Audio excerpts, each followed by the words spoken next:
ચમ એવું કહો છો બાપડા? તો પછી શું કરો રોવો છો તા? ખરેખર રૂપિયો વાપરવા માંગતો નહીં તો મને થાક મેલતા અને ગાઢે મેલતા. રૂપિયો હતો જ નહીં ટાઈમ. હા બાએ મારું કશું સારું રાખ્યું નહીં. એ હારું જ રાખ્યું છે. તમે હારું નહીં રાખ્યું. તમને હેરા રૂપિયો આલે તો તમે ડાયરેક્ટ ચોકન પોકતા હતા. કશું નહીં, આખી જિંદગી મને હેરાન જ કર્યો છે.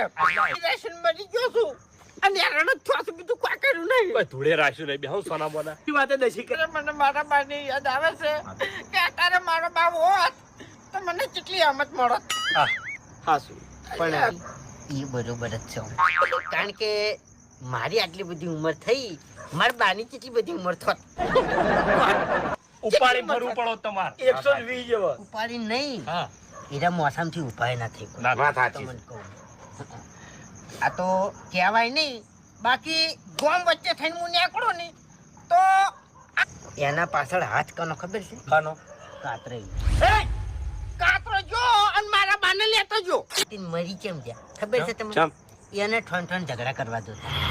અને કાતરો બા ગમે એ હોય ને તો એને છોડાવતા અને અરે અહીંયા મરી ગયા છે કે મારું બેટું હવે ઝઘડો કર્યો તમને છોડાવવા કોણ આવશે? ચેડે ચેડે તમે હવે પાછા તમારા કજ્જે મારે આપવું પડે છે. એનું વાપરો. મારો બા મરી ગયા ને, હા. મારા બાએ ચોય આબરૂ નહીં રાખી તમારે. હાચું હાચું. આમંત્રણ ના હોતું ને એ કણે પહોંચી જતો આવ્યો. અરે એવું ના કહેવાય. એટલે મેં આબરૂ બનાવી. વાહ મેં વાત સાચી છે. તેમાં